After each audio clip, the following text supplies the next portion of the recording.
자, 우리는 이 믿음이란 것을 기반으로 해서 삽니다. 하나님을 믿든지 안 믿든지 간에 이 믿음을 기반으로 해서 살아갑니다. 수도꼭지를 틀면은 뭐가 나오죠? 물이 나올 것이라는 이런 믿음 가지고 트시잖아요. 전에 물 나왔었다는 어떤 그런 경험도 있고, 수도꼭지를 틀면 물이 나올 것이라는 믿음을 가지고 수도꼭지를 틀어요. 버스를 타면 내가 가려고 하는 그 목적지까지 갈 것이라는 믿음이 있으니까 버스를 타고, 지하철역에 내려가면은 뭐가 기다리고 있어요?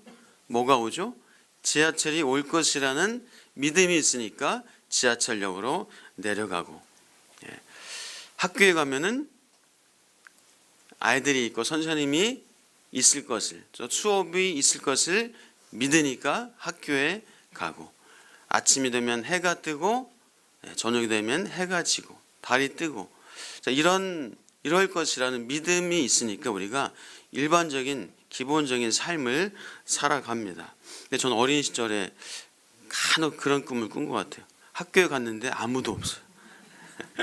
혼자밖에 없어요. 어디 갔지? 학교가 없어져 있고. 어렸을 때 그런 꿈을 꾼 기억도 있는데요. 이 히브리서 11장은 믿음장, 우리가 너무나 잘 알고 있는 장인 성경 말씀인데, 믿음은 바라는 것들의 실상이다. 딱 맞아요. 믿음은 바라는 것들의 실상이다. 믿음으로 수도꼭지를 트니까 그 실상인 물이 나오는 거죠. 믿음으로 버스를 타니까 내가 가려고 하는 그 종로 일가까지 그 실상이 나오고, 믿음으로 지하철역을 내려가니까 지하철이 있고, 이렇게 믿음은 바라는 것들의 실상이다. 자, 그러나 우리의 믿음은 세상 사람들의 믿음을 기반으로 사는 것과는 또 차원이 다른 믿음을 우리는 가지고 있습니다. 자, 세상 사람들은 일반적인 것들, 자연적인 현상을 믿는 것에서 머뭅니다. 그러나 우리는 일반적인 일들뿐만이 아니라 이 영적인 것까지 포함해서, 영적인 일들까지 포함해서 우리는 믿음을 갖고 있습니다. 자, 믿음으로 모든 세계가 하나님의 말씀으로 지어진 줄을 우리가 아나니, 믿음으로 하나님의 말씀으로 이 모든 만물이 창조되었음을 우리는 믿음으로 압니다. 보이는 것은 나타난 것으로 말미암아 된 것이 아니다. 그냥 눈에 보이는 것만이 전부가 아니라 오히려 눈에 보이지 않는 것들이 더 많이 있다라는 그 믿음을 우리는 갖고 있습니다. 자, 하나님이 계신 것을 믿으십니까? 예수님이 계신 걸 믿으십니까? 성령님이 계신 걸 믿으세요? 영생을 믿으십니까? 천국과 지옥에 있는 것을 믿으세요? 보이진 않아요. 보이지는 않습니다. 그러나 그런 것들을 우리는 믿음으로 하나님이 계셔, 믿음으로 성령님이 계시고 예수님이 계시고, 믿음으로 우리는 그런 것을 알고 또 믿음으로 고백하고, 믿음을 가지고 믿음이 있기 때문에 우리는 이 새벽에도 하나님 앞으로 나온 줄 믿습니다. 그 믿음이 없다면 이 새벽에 아침에 일찍 일어나 가지고 이 새벽에 올 이유가 전혀 없는 거예요. 하나님에 계시다는 믿음이 없다면은, 몇 분은 저 잠옷에서 주무시면서, 밤에 주무시면서, 아니 못하러 밤에 여기서 자요. 하나님이 계신 걸 믿으니까, 하나님이 나의 기도를 들으신다는 믿음이 있으니까. 그렇기 때문에 우리가 이 아침에 주님 앞에 나와서 기도하고 찬양하고 또 밤에도 교회 와서 주무시고 하는 이유가 바로 믿음이 있기 때문에 그렇게 하는 줄 믿습니다. 자, 오늘 1절과 2절에서 믿음은 무엇이라고 정의합니까? 믿음은 바라는 것들의 실상이요, 보이지 않는 것들의 증거니 선진들이 이로써 증거를 얻었느니라. 믿음은 허상이 아니라 실상이다. 믿음은 보이지 않지만 그러나 실제가 있다라는 증거다라고 성경에서 말씀합니다. 그래서 선진들은, 믿음의 조상들은 믿음으로써 증거를 얻었다, 믿음으로써 칭찬과 인정을 받았다, 그런 의미입니다. 믿음의 조상들의 얘기가 그래서 히브리서 11장에 쭉 기록되어 있습니다. 그래서 이 믿음이란 있을 것이야, 되어질 것이야 라고 그냥 내가 믿습니다 라고 하면서 내가 만들어낸 어떤 신념을 맹목적으로 믿는 것이 아닙니다. 믿음은 하나님께서 주시는 거예요. 믿음은 하나님께서 주시는 것인데, 그러나 또한 하나님의 명령에 우리가 신실하게 순종함으로 반응하는 것이 또한 믿음입니다. 자, 믿음의 선배들은 어떤 믿음을 가졌는가? 히브리서는 참 많은 믿음의 선진들을 그 이름을 기록하고 그 어떤 믿음을 가졌는가를 얘기하면서 우리에게 믿음에 대해서 가르쳐주고 있습니다. 오늘 우리가 12절까지만 읽었는데요, 아벨, 에녹, 노아, 또 아브라함, 사라를 언급하고 있습니다.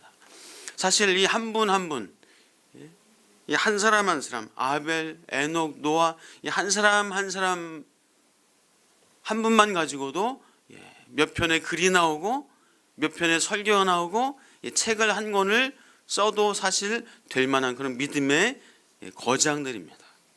그래서 사실 이 한 번의 믿음을 다 알기는 어려워요. 믿음이 이것이다, 뭐 한 문장으로 표현할 수 있겠지만, 그러나 그 믿음도 표현하는 방법이 참 다양하다라고 볼 수가 있죠. 그래서 오늘 새벽은 짧은 시간이지만 특별히 아벨을 중심을 가지고 우리 믿음을 한번 생각해 보려고 합니다. 자, 우리 4절 같이 한번 읽어보도록 하겠습니다. 4절입니다. 같이 읽겠습니다. 시작.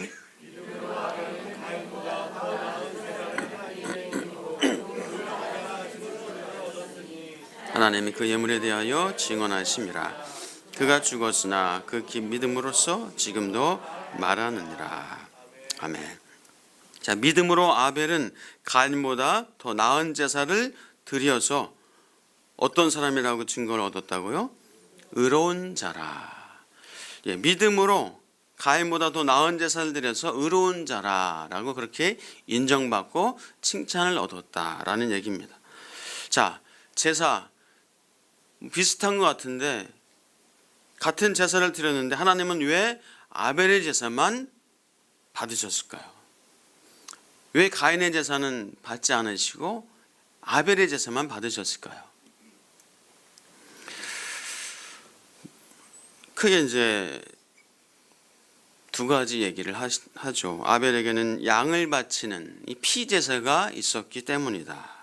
또 어떤 분은 뭐 양이나 곡식이나 그 내용, 뭘 바쳤느냐가 중요한 것이 아니라 마음의 중심이 하나님께 합했느냐 아니냐, 이런 크게 이제 두 가지 어떤 그런 해석들을 하십니다. 그 미국의 그레이스 커뮤니티의 존 맥하더 목사님은 이렇게 얘기를 합니다. 저도 공감을 되는 부분이 많이 있습니다. 이 아담과 하와 시절이잖아요. 아벨과 가인 시절이 아담과 하와가 살아 있었던 그런 시절입니다. 그런데 그 당시에도 하나님께서 정해주신 어떤 장소 혹은 시간, 어떤 그런 방법이, 제사 드리는 방법이, 또 시간이 뭐 장소까지도 있었을 것이다 라고 얘기를 합니다. 기록되진 않았지만 그 당시에는 누구나 아는 하나님이 정해주신 그런 규례가, 제사의 그런 방법이 있었을 것이다 라는 말이죠. 아담에게 가죽옷을 입혀주시면서, 하나님께서는 속죄 제사의 방법을 일러 주신 겁니다. 자, 그래서 우선 제사를 드릴 때 속죄가 중요하다. 무엇보다도 우선 속죄를 위해서는 이 피의 제사가 있어야 되는 거죠. 속죄를 위해서는 피의 제사가 있어야 합니다. 나중에 물론 레위기 제사에서는 속죄 이후에 이제 다른 제사들이 드려집니다. 속죄제를 드린 이후에 다른 제사들을 드려요. 동물 제사, 곡물, 식물 제사도 있습니다. 그런데 우선 첫 번째는 속죄를 해야 됐습니다. 속죄를 해야 됐습니다. 하나님 앞에서 속죄를 해야 또 남은 다른 제사들도 하나님이 받으신다는 거죠. 그리고 속죄제를 한 후에 이 곡물 제사를 드리더라도 그 후에 드렸습니다. 자, 아벨은 의롭지 않았습니다. 아벨 역시도 아담의 후예이기 때문에 의롭지 않았어요. 의롭진 않았지만 그러나 하나님을 믿었기에 하나님이 원하시는 방법, 그 당시에 누구나 알고 있었던 하나님이 원하시던 방법으로 순종하며 제사를 드렸습니다. 먼저 양의 첫 새끼와 그 기름으로 제사를 드렸습니다. 이것은 우리도 마찬가지. 우리도 의롭진 않지만 하나님의 유일한 구원의 방법이신 예수 그리스도를 믿었기에 우리가 의롭다고 칭함을 얻은 줄 믿습니다. 다른 이로서는 구원을 받을 수 없나니 천하 사람 중에 구원을 받을 만한 다른 이름을 우리에게 주신 일이 없다라고 말씀합니다. 자, 가인도 아벨처럼 역시 의롭지 않았습니다. 그런데 가인은 하나님의 방법이 아닌 자기 방식대로 제사를 드렸던 것으로 볼 수가 있습니다. 동물도 받으시고 곡물도 받으시지만 우선 속죄를 위해서는 이 동물 제사를 드려야 했다라고 얘기를 합니다. 그러나 가인은 자기 방식대로 곡물을 하나님께 드렸습니다. 그러나 하나님이 정해주신 방법과는 분명히 차이가 있었다라고 할 수가 있죠. 하나님의 방식과 다르게 했다는 차원을 넘어서 하나님의 방식과 달랐다 이 차원을 넘어서서 하나님의 방식을 무시하고 하나님의 방식을 대수롭게 여기지 않았다라고 볼 수가 있습니다. 이것은 지금도 마찬가지예요. 세상 사람들은 하나님을 대적합니다. 그들은 자기 방식대로 믿어보겠다고 합니다. 그래서 다른 종교, 사상, 이념, 선행, 도덕, 윤리, 철학으로 구원에 이르려고 합니다. 그러나 성경에서는 그것이 아니다라고 말씀합니다. 성경을 믿어야 성경대로 살고 성경대로 믿고 성경대로 말하고 성경대로 기도하게 됩니다. 그래서 성경을 아는 것, 성경을 믿는 것이 너무너무 중요합니다. 자, 이 가인의 문제는 이 무지함이 아니라 제멋대로 행하려는 교만과 의에 있었다라고 볼 수가 있다는 겁니다. 하나님의 방법을 무시하는 것은 하나님의 정해주신 방법을 무시하는 것은 하나님을 무시하는 것이죠. 아버지가 어머니가 이렇게 하라고 이런 방법으로 하라고 했는데 그 방법을 거절하고 자기 마음대로 하는 것은 부모님을 무시하는 거잖아요. 결국 가인은 하나님의 곁을 떠나서 자기의 성을 구축하게 되죠. 물론 가인은 제사 방식만이 아니라 그 마음의 중심에도 이미 가인에게 교만함과 불의함을 우리가 볼 수가 있습니다. 가인 안에는 분노가 있었습니다. 가인의 몹시 분하여 안색이 변했다라는 말씀이 있습니다. 또 가인은 하나님의 은혜를 거절했습니다.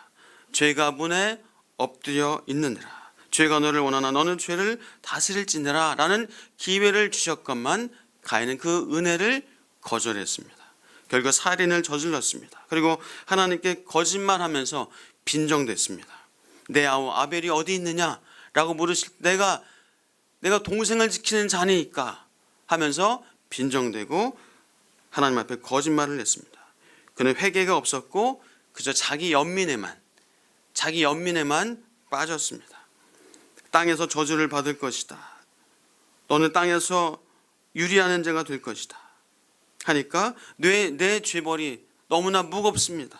내가 땅에서 피하여 유리하는 자가 될진데 나를 만나는 자마다 나를 죽일 것입니다 하면서 자기 연민에 빠졌습니다. 회개하지 않고 그리고 결국 이 가인은 배도하게 됩니다.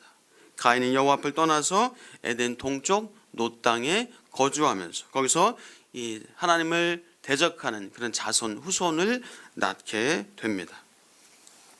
자, 아벨은 믿음으로 아벨은 믿음으로 가인보다 더 나은 제사를 드림으로 하나님께 의로운 자다라고 인정을 받았습니다. 그러나 아벨은 자신의 이 믿음의 행위로 인해서 결국은 고난을 받고 형에게 죽임을 당했습니다. 그러나 오늘 본문 4절에서는 이렇게 얘기합니다. 우리 4절 한번 같이 다시 읽어볼까요? 네, 4절요. 시작.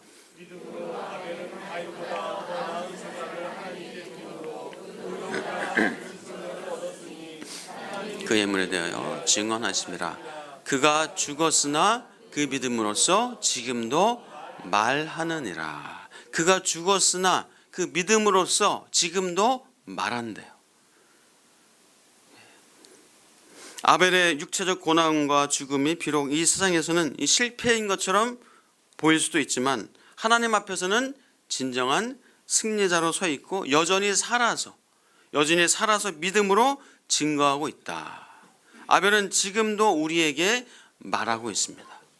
아벨은 지금도 우리에게 말하고 있어요. 인간은 믿음으로만 하나님께 나아갈 수 있다라고 말하고 있습니다.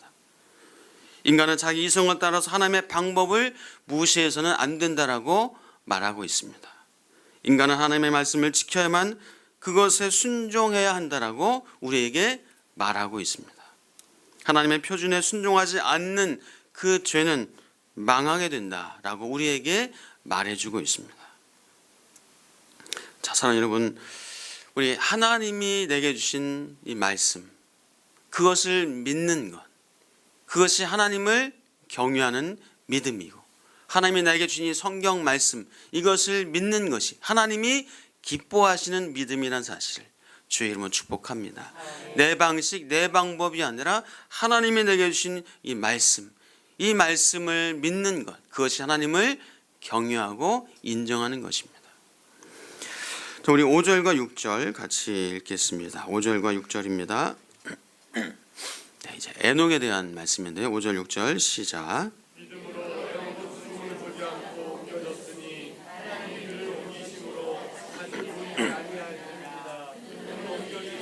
하나님을 기쁘시게 하는 자라 하는 증거를 받았느니라. 믿음이 없이는 하나님을 기쁘시게 하지 못하나니 하나님께 나아가는 자는 반드시 그가 계신 것과 또한 그가 자기를 찾는 자들에게 상 주시는 이심을 믿어야 할지니라. 아멘. 에녹은 믿음으로 살았습니다. 에녹은 하나님과 동행했습니다. 하나님과 동행하기 위해서는 사실 하나님과의 이 화해가 있어야 돼요. 다시 말해서 하나님 앞에 죄를 고백하고, 그래서 내가 하나님과의 그 교류하는 영혼이 돼야 합니다. 죄를 고백하고 맡겼던 담이 허물어져야 하나님과 교류하는 영혼이 되어집니다. 그리고 그 삶으로 늘 하나님이 기뻐하신 그 거룩한 삶을 살아갈 때 하나님과 동행하는 삶을 살 수 있게 됩니다. 하나님의 뜻에 항복해야 됩니다. 그리고 하나님 앞에서 아름다운 교제를 하는 삶이 하나님과 동행하는 삶입니다. 사랑하는 여러분, 우리가 하나님 앞에 늘 하나님과 동행하는 삶이 되시길 축복합니다. 하나님과 화해하고 하나님과 영혼으로 교류하고 하나님 앞에 복종하고 순종하며 살아가는, 하나님과 동행하는 저와 여러분 되시길 축복합니다. 자, 7절 말씀 읽겠습니다. 7절입니다. 자, 시작. 믿음으로 노아는 아직 보이지 않는 일에 경고하심을 받아 경외함으로 방주를 준비하여 그 집을 구원하였으니 이로 말미암아 세상을 정죄하고 믿음을 따르는 의의 상속자가 되었느니라. 아멘. 우리가 너무나 잘 알고 있는 이 노아는 믿음으로 방주를 120년간 만들었습니다. 여러분에게 방주 만들려면 몇 년 동안 만드실 거예요? 한 1년 만들다가 왜 뭐가 온다 그랬는데 안 와 하면서 그냥 때려치지 않을까. 노아는 믿음의 눈으로 비를 봤습니다. 노아는 믿음의 눈으로 하나님이, 그 당시엔 사실 비라는 것이 없었던 시대, 하늘에서 물이 떨어진다는 것이 없었던 시대입니다. 그러나 노아는 믿음으로 비를 보고 홍수를 보지 않았을까 생각합니다. 그래서 믿음은 무엇을 먹고 마실까 하는 문제, 세상적인 어떤 소원을 성취하는 그런 수단이 아니라는 겁니다.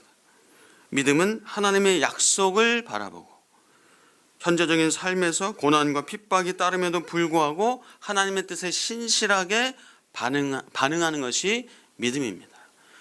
얼마나 조롱당했겠습니까? 얼마나 멸시당했겠어요? 그 산에서 120년 동안 맑은 대낮에 그 방주를 만들고 있었으니 얼마나 조롱과 멸시를 받았겠어요. 그러나 노아는 하나님을 예비하는 사람이었고, 노아는 하나님과 동행하는 사람이었고, 노아는 그래서 하나님이 하라 하신 그 일을 하는 사람이었습니다. 자, 우리 8절부터 12절, 아브라함과 사라의 믿음 이야기입니다. 자, 8절에서 12절입니다. 같이 읽겠습니다. 시작.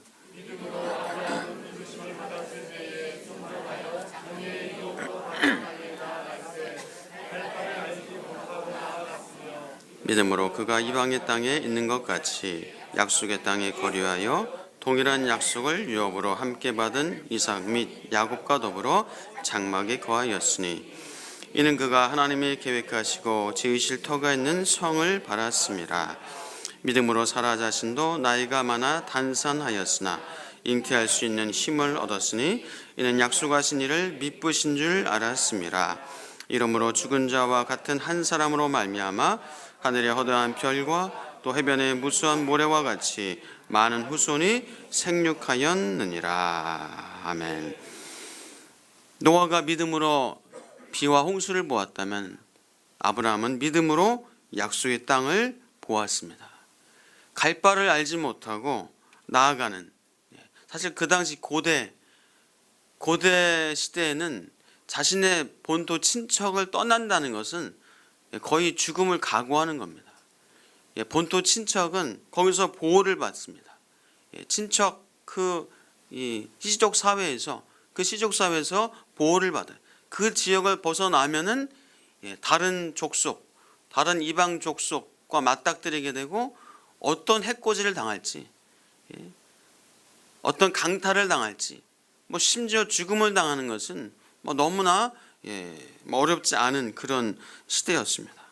그런데 그렇게 안전한 본토와 친척의 보호와 살핌을 떠난다는 것 자체가 사실 그 당시에는 생각할 수 없었던 거예요.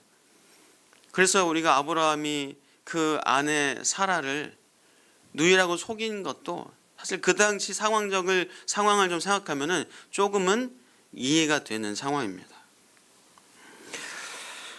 그러나 아브라함은 믿음으로 약속의 땅을 바라보고 나아갔습니다. 사라는 하나님의 약속을 믿음으로 잉태하는 힘을 얻었습니다. 그래서 사라의 믿음은 위대한 것이었으나 그 믿음은 자신의 위대함에 근거를 두는 것이 아니라 바로 하나님의 신실함에 근거를 두고 있습니다. 믿음은 그래서 인간의 주관적인 확신이나 어떤 심리적인 노력, 내가 믿어야 돼, 믿어야지 해서 만들어내는 것이 아니라 믿음은 하나님의 신실하심에 근거를 두고 있으므로 우리 믿음의 원천은 내가 아니라 하나님입니다. 하나님의 신실하심, 그것을 믿는, 하나님께서 우리에게 그 마음을 주셔야 우리가 하나님을 믿게 됩니다. 사라가 잉태할 수 있었던 기적이 생겨난 것은 그녀의 믿음이 가진 능력 때문이 아니라 불가능한 상황에서도 약속을 반드시 지키시는 하나님의 신실하심, 그것을 믿었기 때문입니다. 사랑하는 여러분, 하나님의 신실하심을 믿으시는 은혜가 있기를 축복합니다. 내가 억지로 맹목적으로 만들어낸 것이 믿음이 아니라 하나님의 신실하심을 믿을 때, 그때 우리의 믿음은 커지고 우리의 믿음은 하나님이 주시는 믿음을 가지고 못할 것이 없는 줄 믿습니다. 믿음은 인간이 심리적으로 창조해내는 이 내적 확신이 아니라 하나님의 신실하심을 믿음으로 약속의 말씀에 순종하며 살아가는 그 신실함이 바로 믿음입니다. 그 약속을 바라보고 신실하게 살아가시는 그 믿음이 있으시기를 주의 이름으로 축복합니다. 그래서 우리는 조금 내가 오해를 받아도 누군가에게 억울한 일을 당해도 내가 요동하지 않을 수 있는 것은 하나님은 신실하셔서 나를 아시고 이 억울함과 이 오해를 결국 하나님께서 아시고 하나님께서 해결하실 것이라는 믿음이 있기 때문에 우리는 요동치 않는 줄 믿습니다.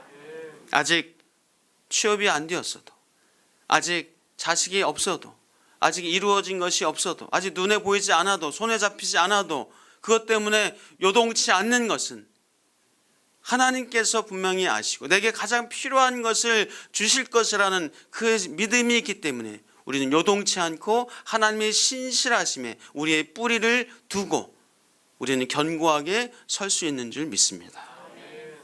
믿음이 그래서 하나님을 기쁘시게 못하나니 라고 말씀합니다. 하나님은 우리의 믿음을 기뻐하십니다. 자기를 찾는 이들에게 상 주시는 하나님이십니다. 그래서 예수님께서는 이 병 고치는 기적, 많은 기적을 나타냈을 때 먼저 믿음을 보셨습니다. 믿음을 확인하신 후에 기적을 행하셨습니다. 그래서 믿음은 보이지 않습니다. 믿음이라는 것이 보이진 않아요. 그러나 보이지 않는 그 믿음은 병 고침과 기적과 이 땅에서 많은 이적들이 나타나는 어떤 그런 원인이 되었습니다. 사랑하는 여러분 어떤 어려움, 어떤 문제, 또 어떤 고난, 어떤 상황 가운데 있으십니까? 그 문제, 그 상황, 오히려 그 상황과 문제 속에서 오히려 길이 있다는 사실을 기억하실 축복합니다. 홍해라는 그 거대한 문제 속에 길이 있었습니다. 사랑하는 하나님은 살아계십니다. 하나님의 살아계심을 믿기 때문에, 하나님의 신실하심을 믿기 때문에 이 아침에 나와서 예비하고 기도하는 줄 믿습니다. 사랑하는 여러분, 여러분의 문제 속에 분명히 길이 있고 하나님의 신실하심에 여러분의 그 믿음의 뿌리를 두실 때 요동치 않고 견고하게 승리할 수 있는 저와 여러분 되실 줄 믿습니다. 우리 같이 찬양하고 함께 기도하는 시간을 갖도록 하겠습니다.